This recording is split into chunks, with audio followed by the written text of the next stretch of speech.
Okay. Itegeko rya mbere ravuga ngo urukundo ruzira amakemwa. Urukundo nyakuri ntirushingira ku nyungu, oya. Ni ugukunda abantu uko bari, ukabubaha ndetse ukanabifuriza n'ibyiza mu buzima. Ntabwo bivuze kwihanganira akarengane, oya, ahubwo ni ukwirinda urwango n'inzika. Iyo ukunda nta buryarya, ugira umutima mwiza kandi utuje, kandi ukabana na mwiza. Iyo ukunda nta buryarya, ugira umutima utuje kandi ukubaka umubano mwiza n'abandi.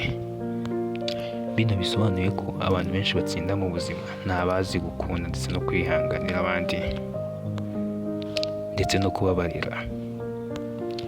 Isomo rikuru ni uko urukundo rutuma ubuzima burushaho kuba bwiza, haba kuri wowe ndetse no ku bagukikije. Yes, okay. Itegeko rya kabiri ravuga ngo gerageza kuvugana ubugwaneza. Amagambo umuntu avuze ashobora kubaka cyangwa se agasenya kimwe muri byo. Hari igihe ijambo rimwe ryiza rishobora guhindura umunsi w'umuntu ugahinduka neza kurushaho, ndetse rikanamufasha no kuva mu bihe bikomeye yari arimo.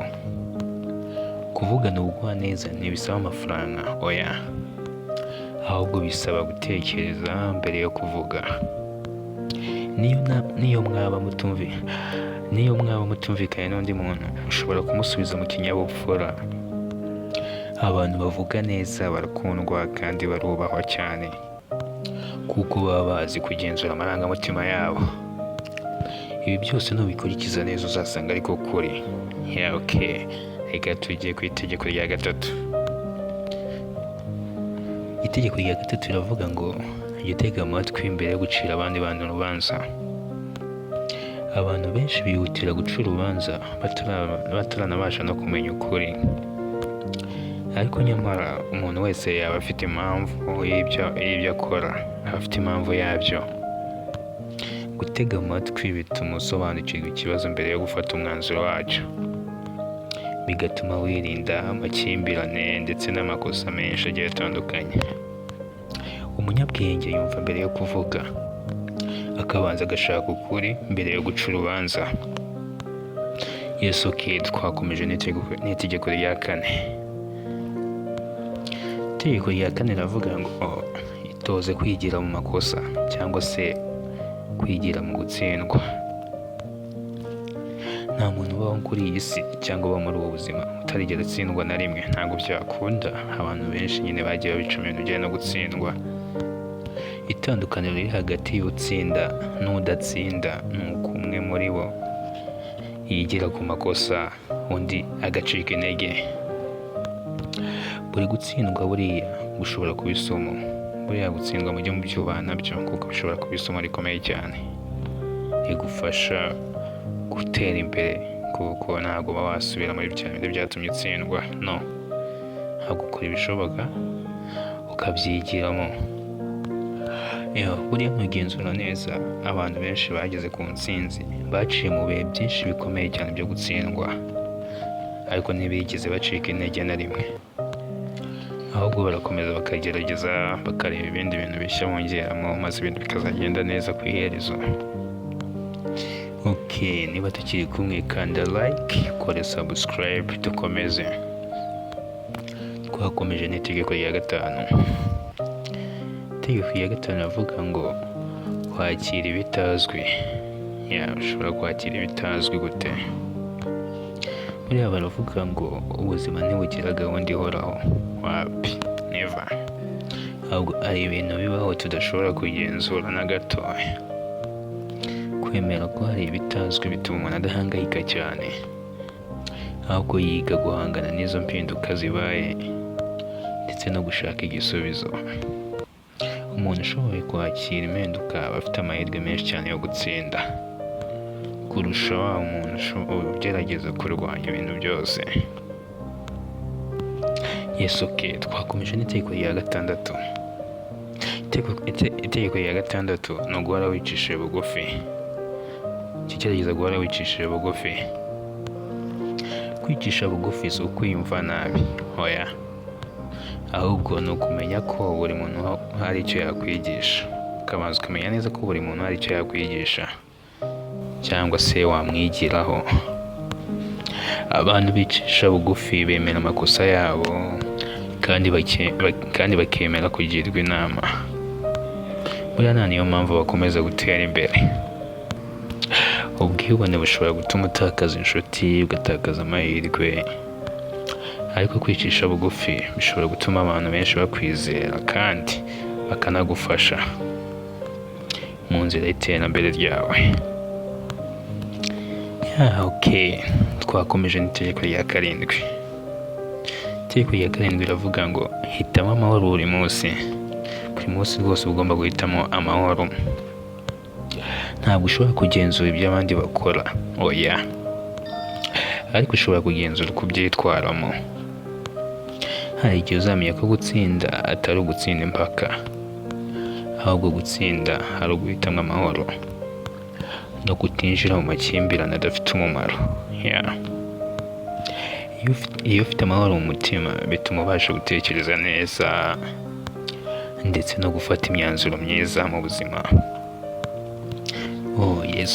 Twakomeje n'itegeko rya 8. Itegeko rya 8 riravuga ngo kuba ukuri kwawe, gerageza kuba ukuri kwawe.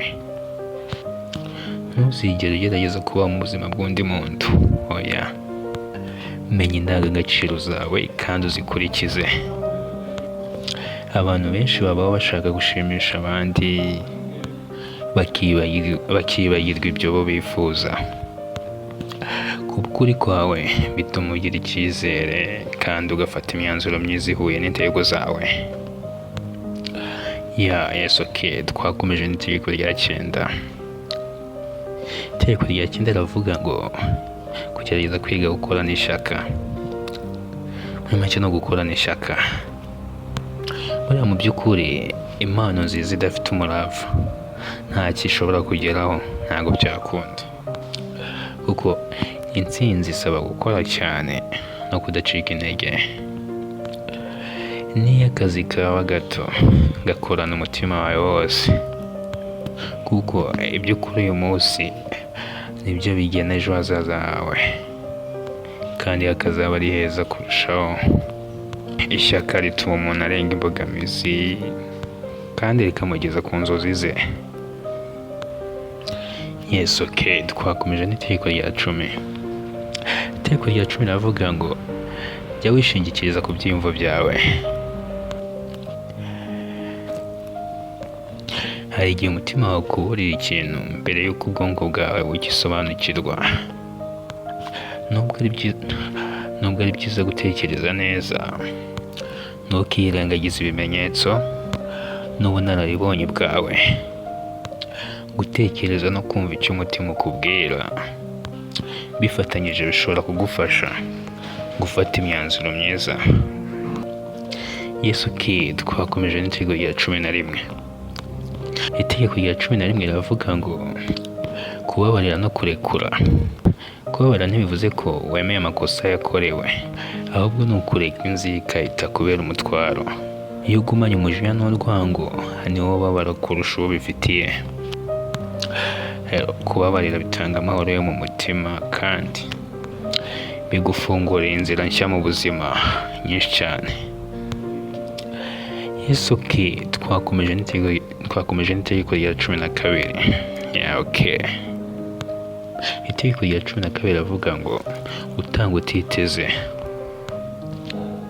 Gufasha abandi ni kimwe mu bintu bituma ubuzima bugira agaciro ndetse no kubaho kwawe bikagira agaciro. Ntugatange utegereje ibihembo cyangwa ishimwe, no, kuko akenshi ibyiza ukorera abandi nibyo bikugaruka mu buryo utatekerezaga. Ijambo ryiza, inama nziza cyangwa ubufasha buto bishobora guhindura ubuzima bw'umuntu. Thank you so much kuba tukiri kumwe. Aya mategeko 12 ntabwo ari ayo kumva gusa, ahubwo nayo gushyira mu bikorwa buri munsi. Ndabyumva nta muntu utunganye, ariko twihatiye gukurikiza aya mahame, ubuzima bwacu bwahinduka ndetse n'ubw'abandi bugahinduka bukarushaho kuba bwiza. niba wakunze iyi video kanda like, ukore subscribe, tujye dukomeza kubana mu tuntu nk'utu twiza cyane kurushaho, ndetse no mu zindi video zigiye zitandukanye, dance byinshi cyane muzamugenda mubibona. We dukurikirane Guseka. Thank you so much. Yeah.